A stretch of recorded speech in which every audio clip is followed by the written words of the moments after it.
You've come to this conclave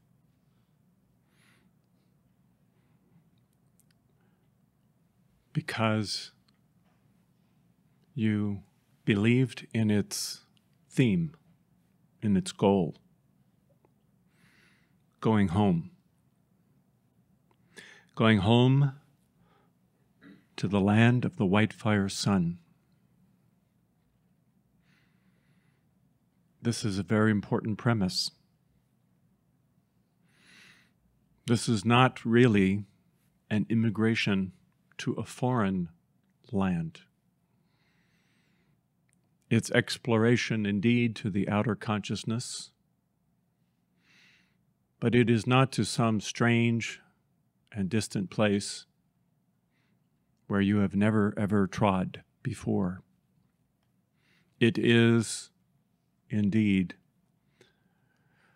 a long overdue homecoming from a pilgrimage where all of us have extended our stay.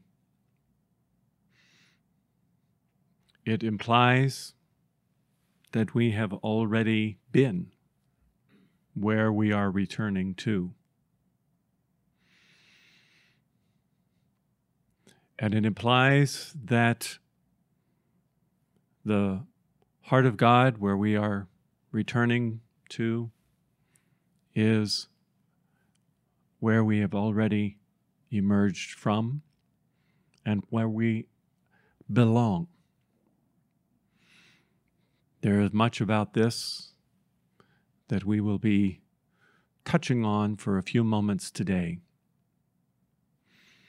I will point out to you that one of the unique elements of the teachings of the I Am faith,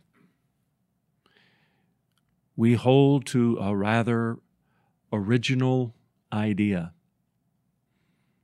that as an idea has not really been widespread. And I wonder even now how many of you have really even had this idea dawn in your consciousness, because the implications of it are very, very profound. The idea being that from out the heart of the great central sun, there has proceeded a great progression of august personages, august presences. In order for us to have a place there in that procession, these presences do have to have an individual sense of identity, unique to themselves, each one, and holding to the ground of their source in the allness of the Godhead, as they come forth with that individuality. They can't help but be royal, divine beings of great stature and dignity, self-possessed, able to affirm, I am, for themselves. Much hangs and hinges on their unique individuality.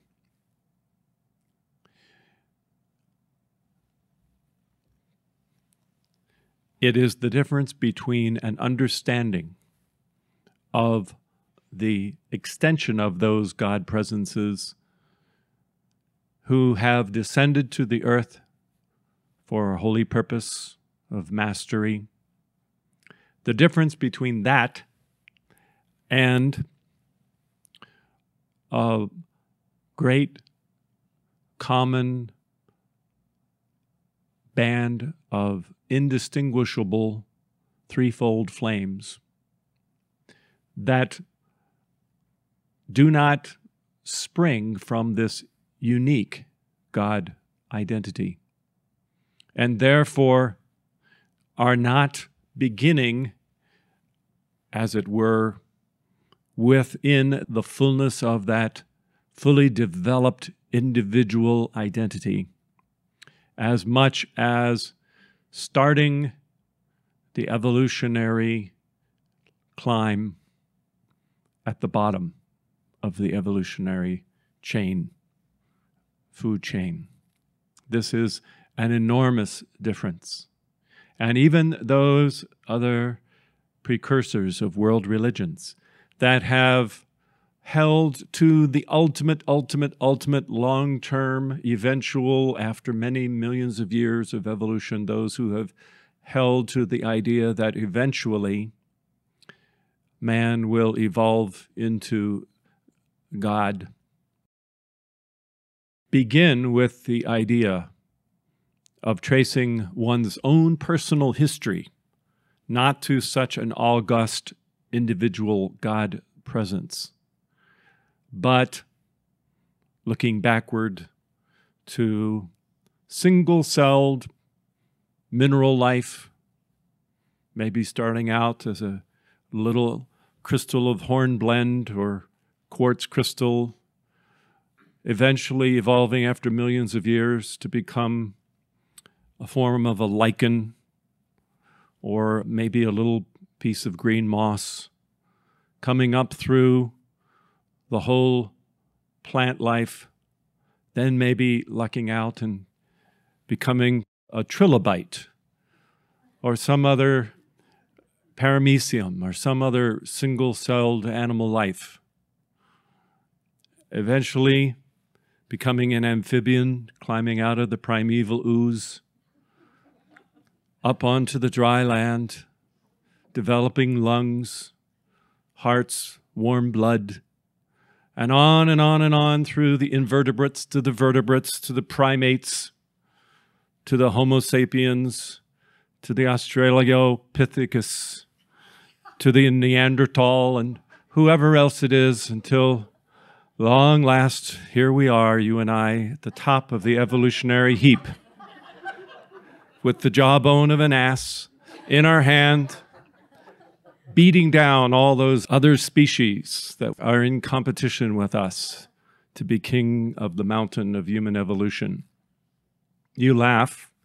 It is a laughable situation, but it's also somewhat tragic because billions of people across the face of the earth, and most especially the most learned, the most erudite, the most intellectually sophisticated, are too knowledgeable to believe in the Godhead, and do, in fact, extol the great virtues of the evolutionary scheme, and with great solemnity pronounce how many synapses we have developed in our brain pan that set us apart from all the other sapiens that aren't yet Homo sapiens. This is not your history. This is not your past.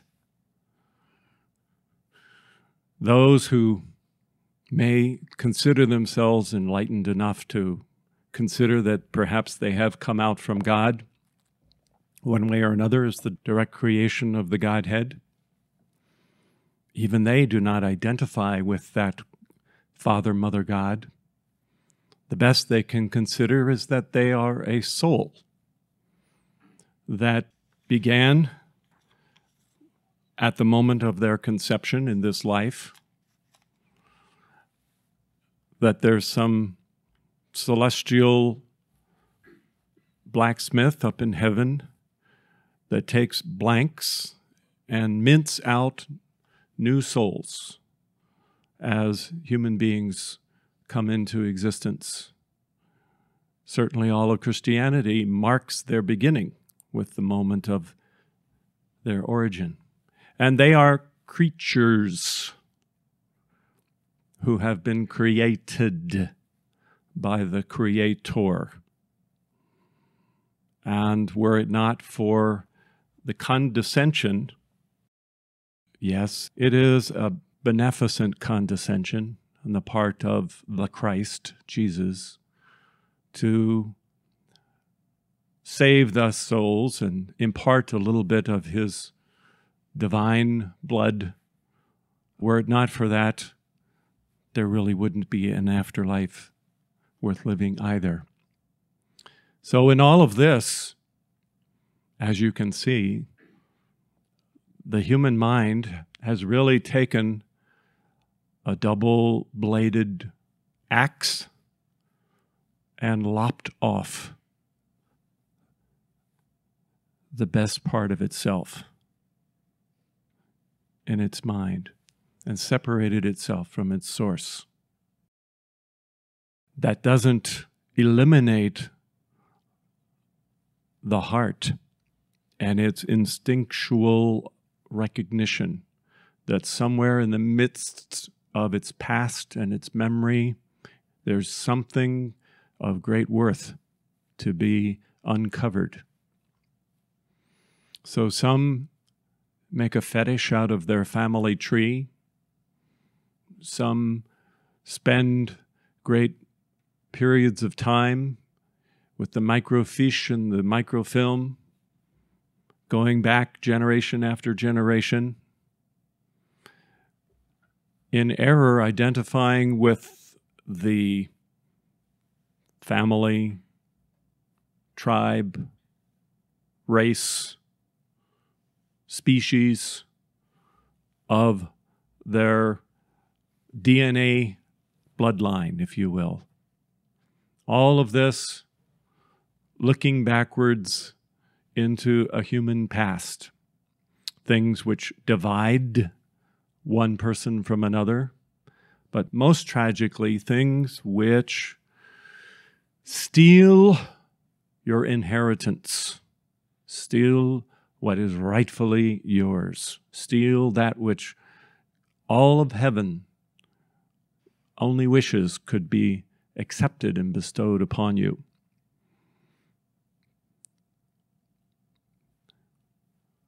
The Ascended Masters and our own beloved Saint Germain have really turned this whole state of affairs on its head, which is really more turning it right side up. But it all has to begin with this basic premise of the individual mighty I Am presence with its unique sense of identity and self and its unique history. Let's just take one little shift of nuance in that whole process, because that nuance did exist in the teachings in a very general way, implied, if not totally delineated. Let us consider that the mighty I Am presence of every human being on the face of the earth, all 4 billion life waves or however many there are, that presence is the same, one and the same presence for all. And that it is simply a question of 4 billion plus light rays that have come forth from the great central sun. But the presence of all is identical. And that until the ascension takes place, that presence remains just a cookie-cutter, stamped-out replica that has gone on time after time, person after person after person. What happens to you then? Who are you then?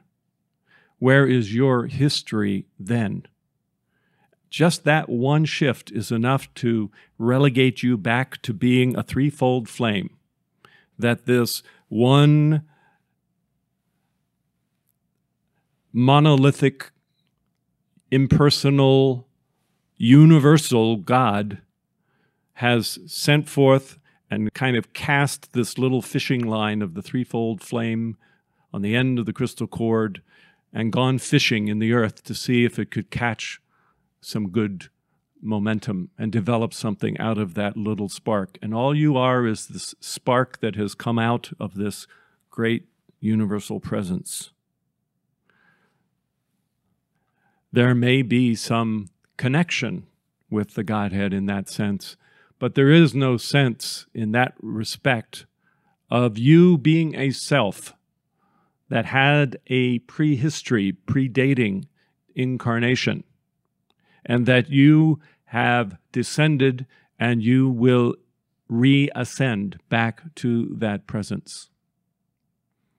What needs to be taught across the face of the earth is the great dignity of the individual mighty I Am presence and of its long, long unfoldment at the level of the God presence long before earthly incarnation.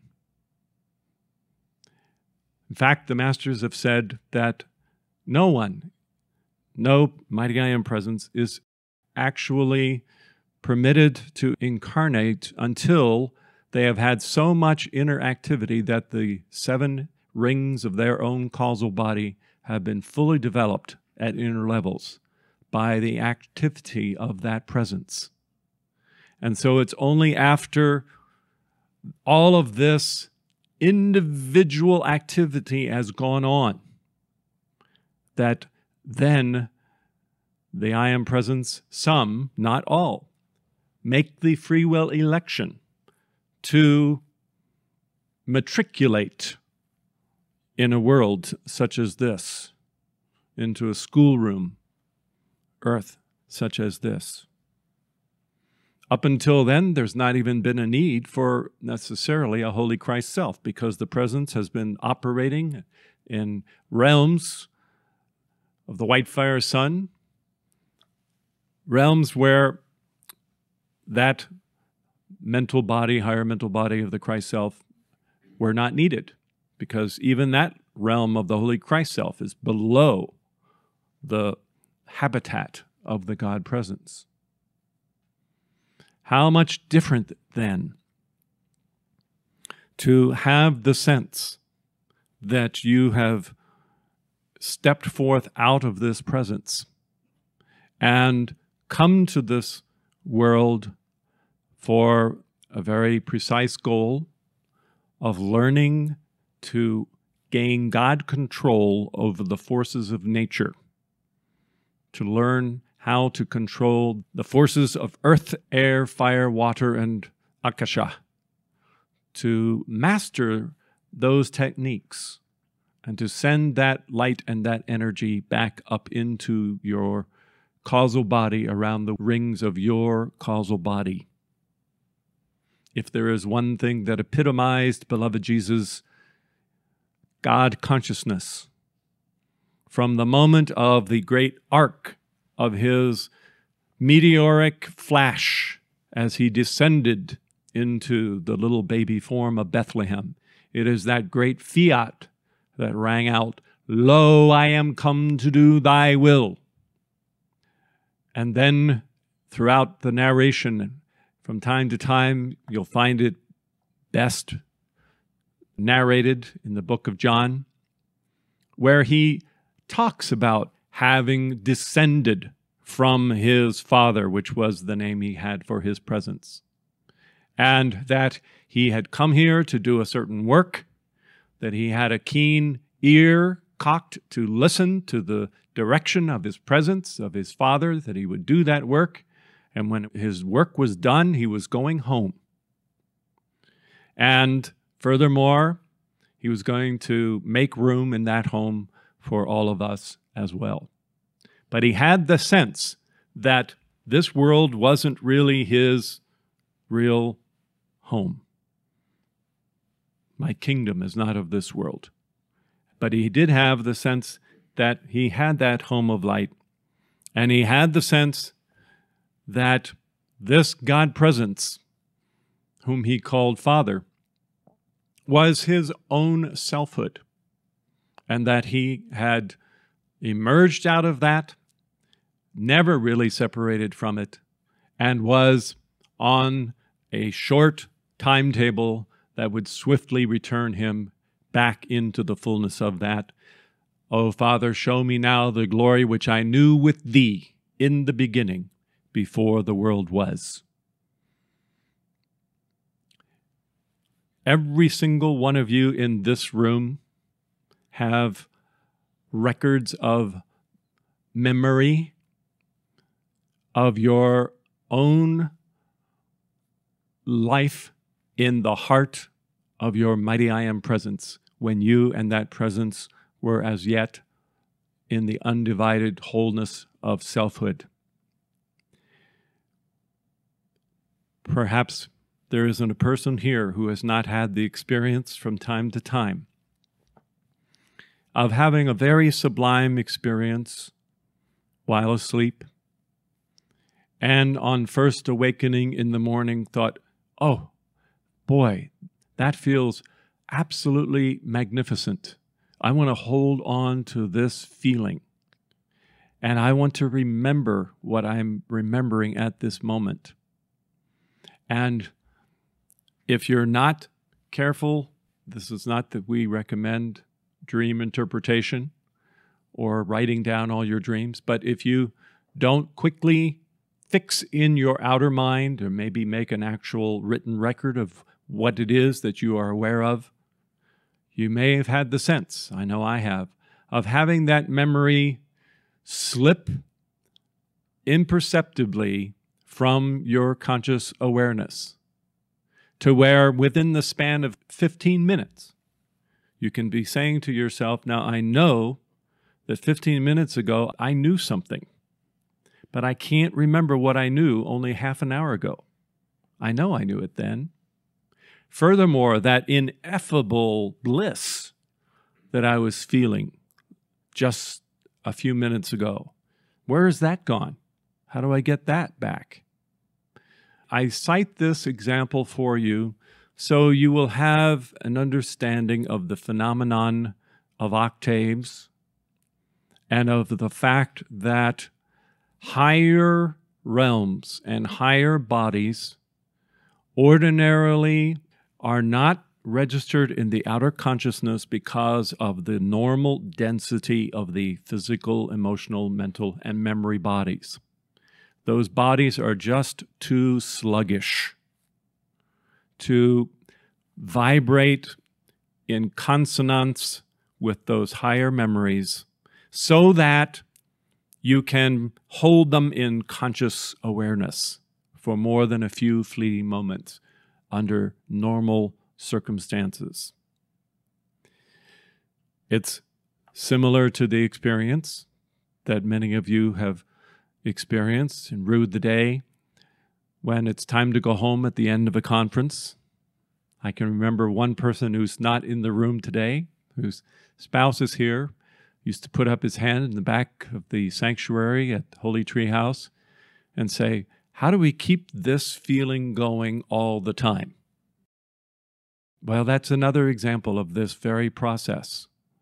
And all the practical steps that Saint Germain has given you and written down in the books that we talk all the time, part of the purpose of all of that is to refine the instrument of consciousness, most especially the physical body, but all the vehicles, so that they are more like a Stradivarius or an Aeolian harp that is able to consciously remember and hold the zithers of these higher vibrations, even while in the waking consciousness. With that little piece of understanding, what I really wanted you to get to and really understand is that when you re-emerge into these higher worlds, and when you go into your electronic body in the ascension, you will be using your causal body as your memory body. Just as you have an outer memory body now and your soul, which is the memory body of all your embodiments, when you go back into your electronic body, all the memories of your causal body will flood back and be restored to you. And so it won't be new, it will be a return home. Because all of those memories of the days I knew with thee before the world was, those will be your very own memories, not someone else's, not any other ascended master or cosmic being. One of the ways that Saint Germain alludes to this is when he talks about the cloud, visualizing the cloud of the Holy Spirit. And he says, as you feel that cloud suffuse itself through your consciousness and your bodies, that its atmosphere will be strangely familiar. It won't be different. It will be familiar. And as you go back through these worlds, it doesn't matter at all that you might not think that they're natural and normal out here. But when you re-enter those worlds, they will be so very familiar. As transcendent as they are, this will be a homecoming. Especially when you start to have the connection with all of the records of the causal body, which by definition, of course, are all God-good records. Now, they do store all the momentums there, and that's important too. But there is a sense of self. When you are standing in the presence of an august ascended being, such as beloved Sanat Kumara, the thing that registers perhaps the most is the timelessness of that individuality that looks through those eyes. Hence the name, the Ancient of Days, because you're aware that this is an identity, an unbroken identity that has gone on and on and on and on without ever a disconnect in that stream of sense of selfhood and identity. So it is very important for you to have the sense of the individuality of your own mighty I Am presence, and the sense that you are the apple of the eye of your own presence. There could be no more intimate relationship. Even the closest human metaphor that can be established to allude to that is between a father and a son, or a mother and a daughter. That's pretty close. But it doesn't quite imply going all the way to the sense of oneness.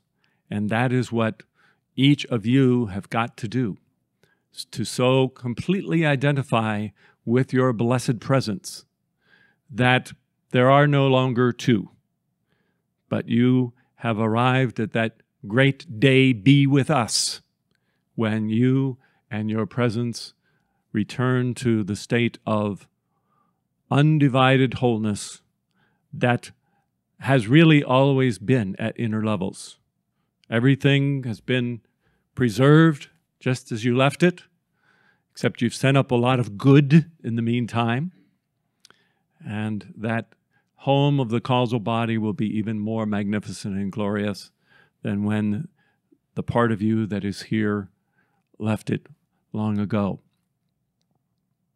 So you see, it is correct to say going home to the land of the white fire sun, because that is indeed what you are doing.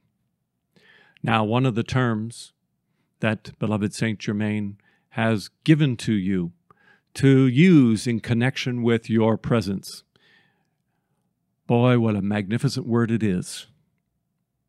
Your source.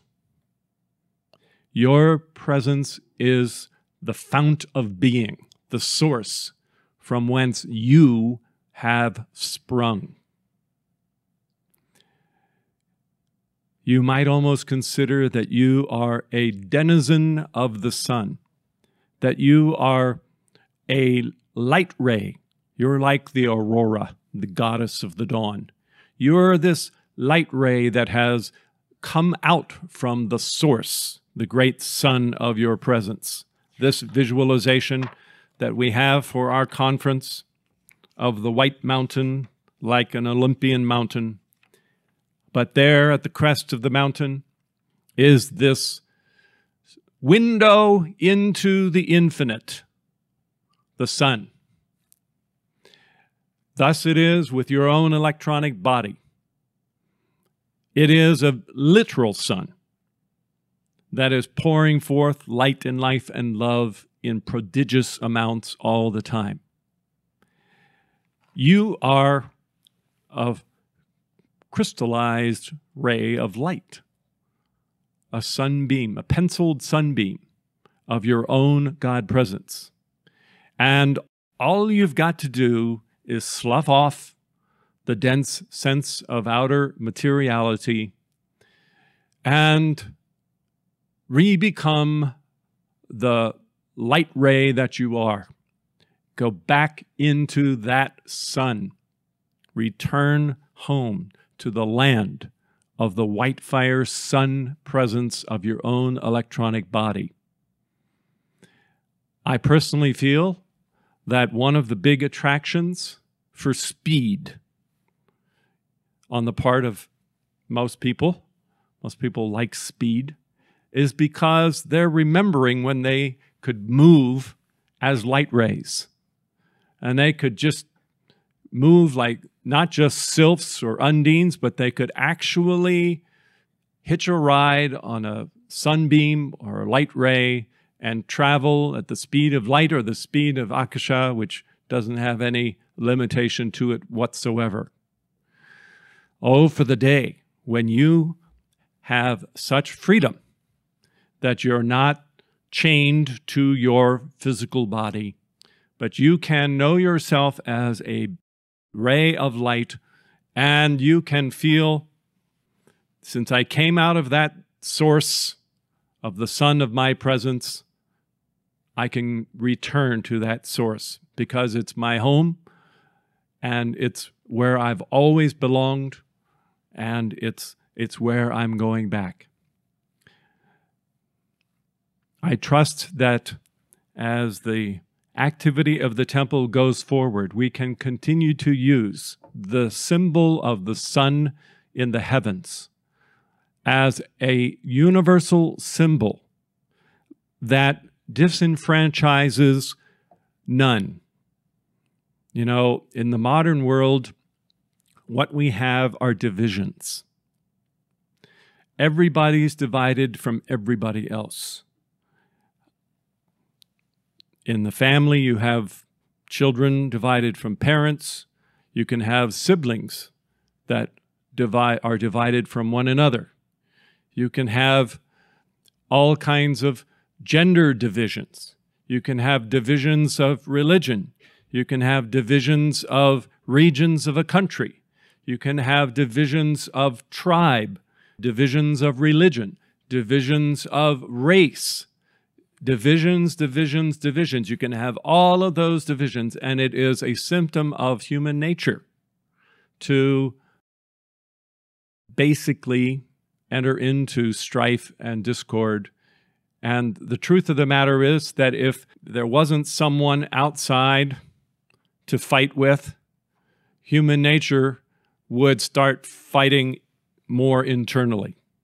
Do you follow what I mean? Right now, there are certain groups of people that have decided that we in this country, that we're the enemy. But take us out of the equation whatsoever. In fact, take everything out of the equation except that group of people just by themselves, the ones who now have a common enemy that's outside of them. Isolate them somewhere and give them a few years, and they'll be fighting each other. Because that is what is the nature of human consciousness, is to have strife and discord. Whereas the nature of this I am faith is to understand that we all share this common heritage of being individualizations from out the heart of the great central sun, and that we are on this return ascending arc, this pilgrimage back to the very heart of God. If this consciousness that has just been shared with you is unfamiliar, or if it makes you scratch your head and say, well, I don't even quite understand this, much less necessarily agree with it, then that also is part of the human dilemma, that you will have the opportunity of working with yourself. Because at the bottom line, it means that you still are clutching to yourself a sense of identity that is separate and apart and needs to be preserved at all costs, even at the expense of not totally merging and blending with the God presence. And that is very unfortunate, because what needs to happen is to have this ability to blend with the mighty I Am presence. This whole conference is intended to have us have the sense that regardless of all of the thrones and principalities, worldly powers, all of the harshness that's out here in life, all the things that don't take too awfully long for us to forget that really this world belongs to God, we've always got to come back to the fact that this is a world that belongs to God. And it is for us to hold to that within ourselves. Jesus tried mightily to try from many different points of view, points of the compass, to convey the kink in human consciousness that, as a warped consciousness, projects onto the deity something that is not there, but is really in the consciousness themselves. For example, one of the best examples of this is the story of the prodigal son and his loving father. If you recall in that story, the prodigal son demanded his own share of the father's wealth and went off and wasted it all. And after he had wasted it all, he imputed to his father the attitude that, well, you know, I'm never going to get back in the good graces of my father. The best I could probably hope for is to be one of the slaves that works in the outer reaches of my father's land. But even that is better than what I've got right now.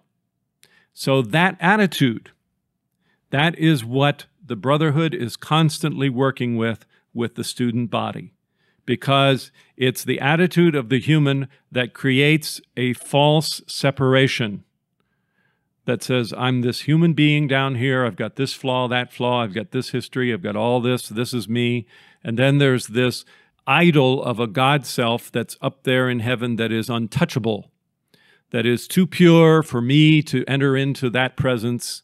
And so, you know, there'll be this long, strained relationship, and I'll have to really work hard to behave myself, and someday I'll be worthy, and someday my presence will invite me into the world of my presence.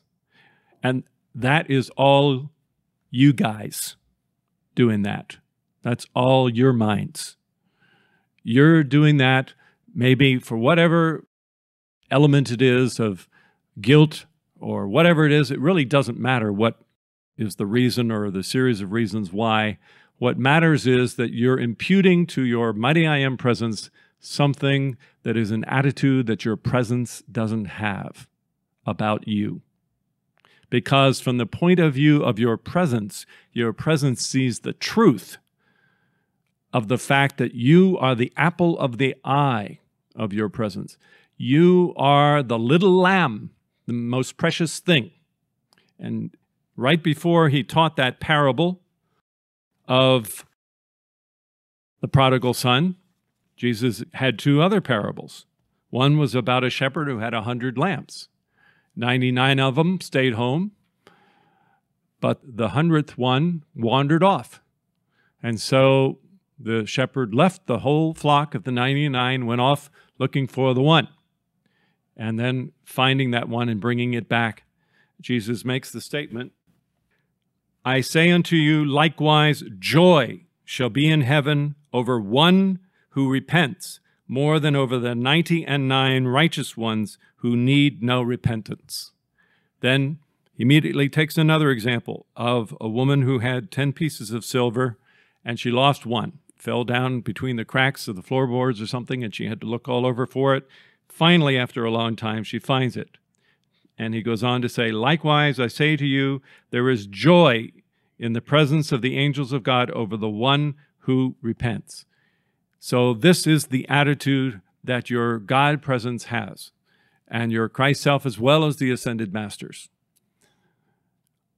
I am an ascended master, messenger, and disciple of these teachings precisely because of the position that Saint Germain elucidated so magnificently from this very platform not 12 hours ago. And that was as he stood here very much with his feet planted, being the champion of your sense of yourself as your mighty I am presence, holding that immaculate concept of you as that presence, regardless of whatever other things might be going on in individuals' world.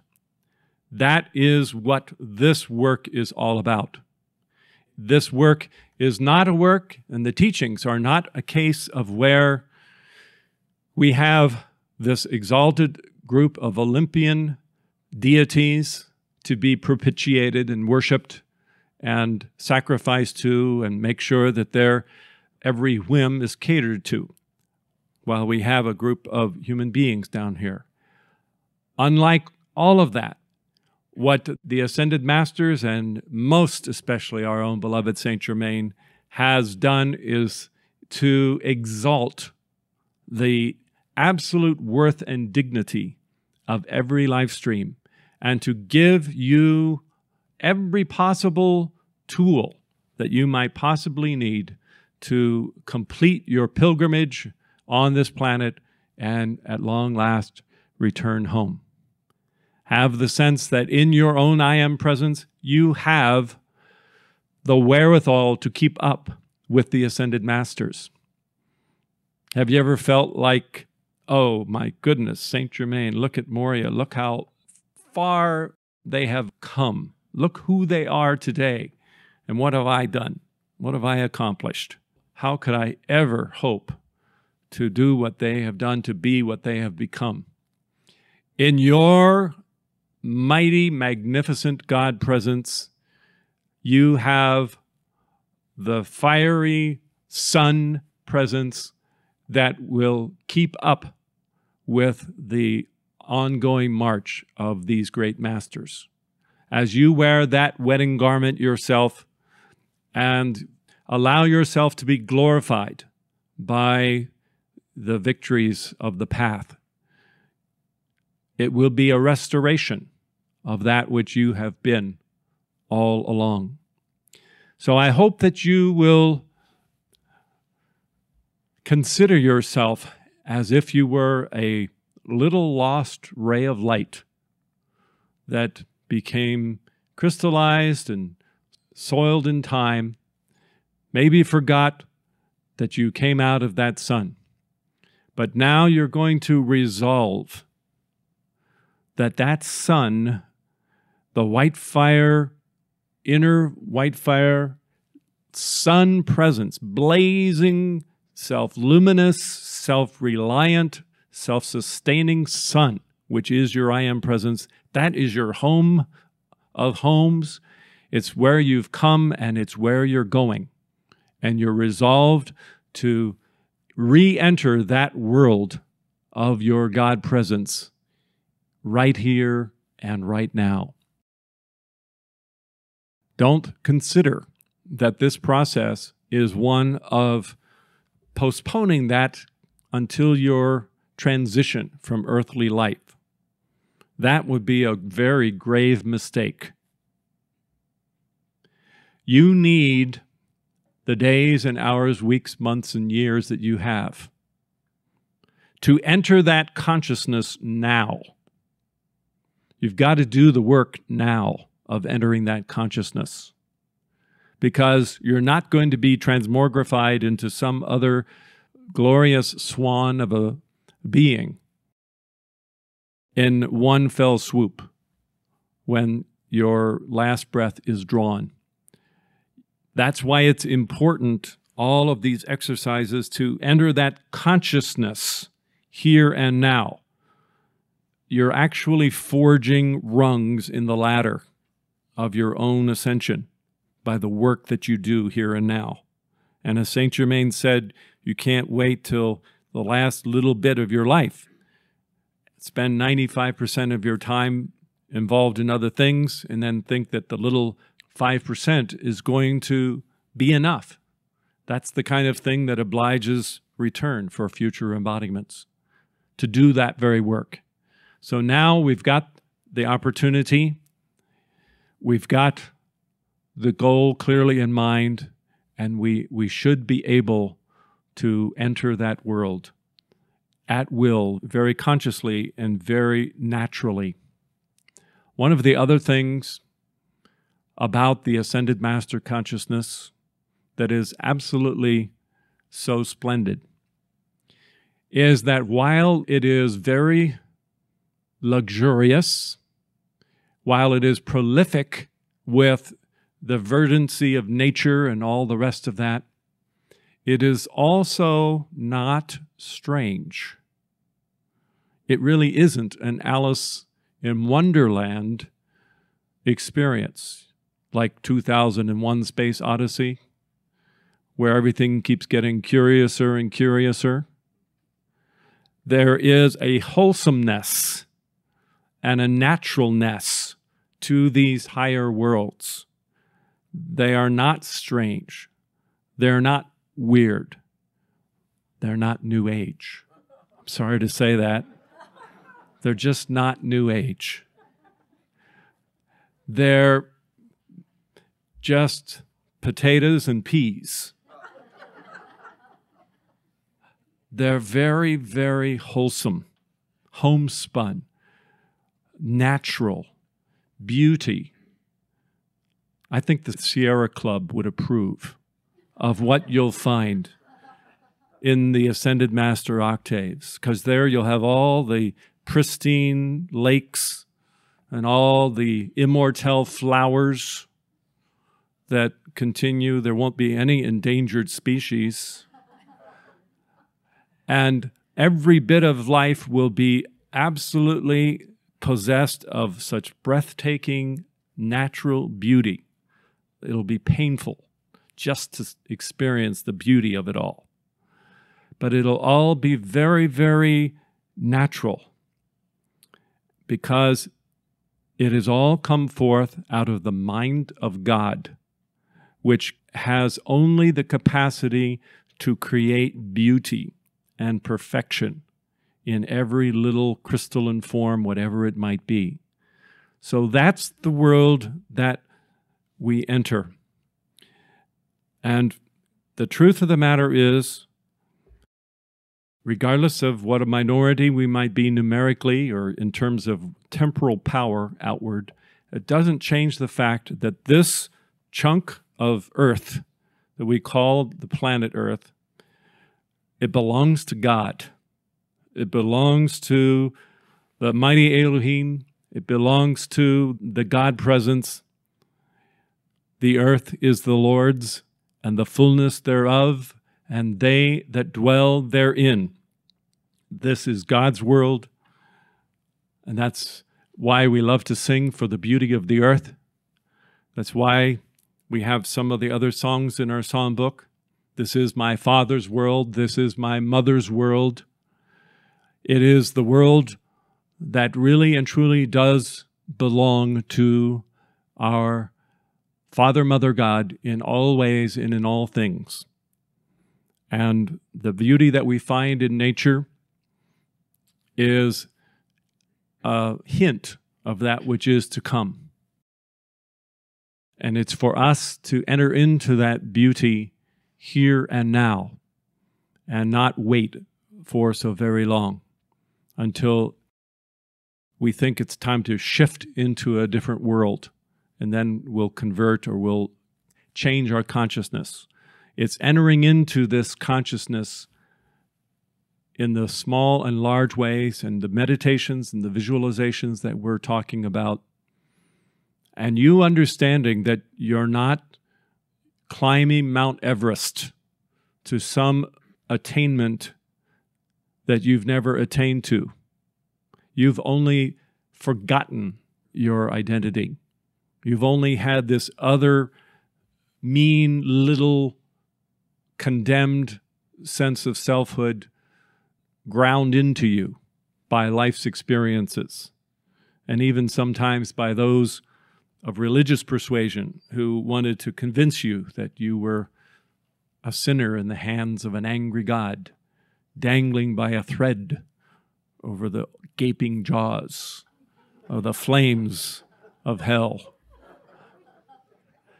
Unfortunately, too many have used their crystal cord energies to strengthen that, but that's not where you are coming from.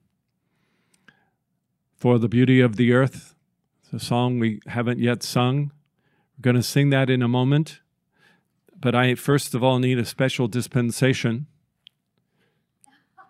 to sing an a cappella song. It's a very easy song.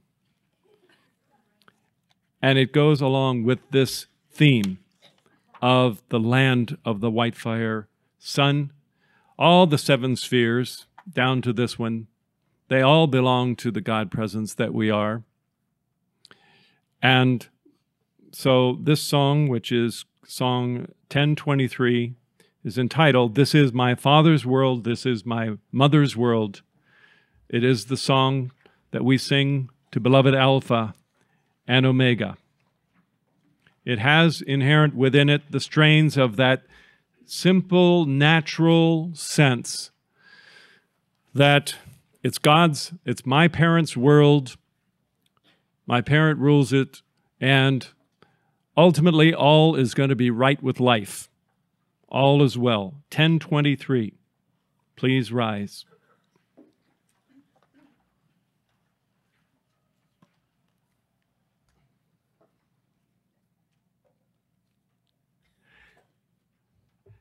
Would you like to set the key? So are you all able to relax now? I mean, this is the world that belongs to your mighty iron presence. All the problems you've got, all the problems in the world, they're all under God control, and it's going to be okay. This is my Father's world, and to my listening ears all nature sings, and round me rings the music of the spheres. This is my mother's world. I rest me in the thought of rocks and trees, of skies and seas. Their hands the wonders wrought. This is my Father's world. The birds their carols raise, the morning light, the lily white, declare their Maker's praise. This is my mother's world. They shine in all that's fair. In the rustling grass I hear them pass. They speak to me everywhere. This is my Father's world. Oh, let me ne'er forget that though the wrong seems oft so strong, God is the ruler yet. This is my mother's world. Why should my heart be sad? The Lord is King, let the heavens ring. God reigns, let earth be glad.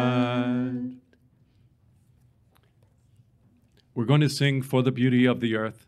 I just wanted to leave you with this one final point of understanding. You've reached a great milestone of awakening. You are awake to the truth and the tangibility of your God presence.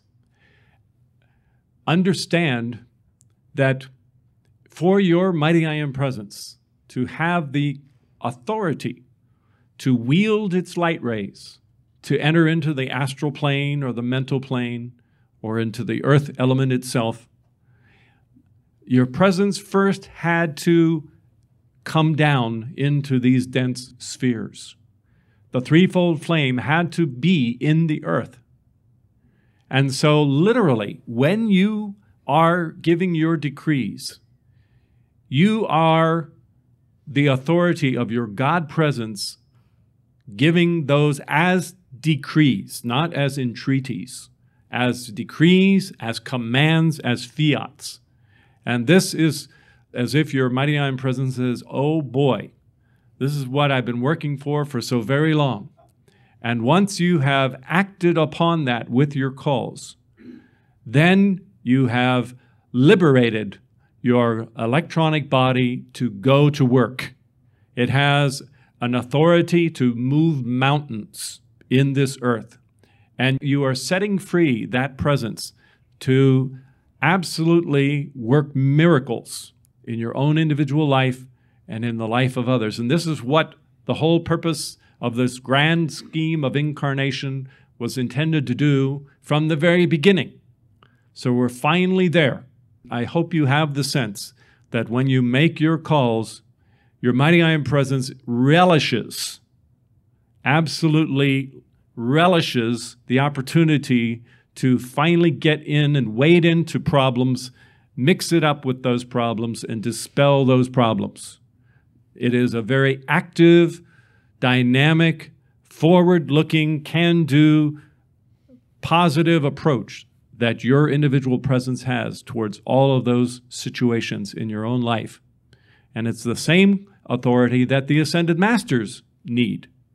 In the calls that we give, it sets them free to work in this world because our threefold flames are using a physical body.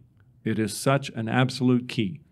So we're finally here and finally doing it, and we're going to multiply our numbers first to the 10,000 and then on beyond that. And then when our work is done, we're going to go up the crystal ray, back into that white fire sun, and live in that electronic body and in that causal body, which has always been our home of light from the very beginning.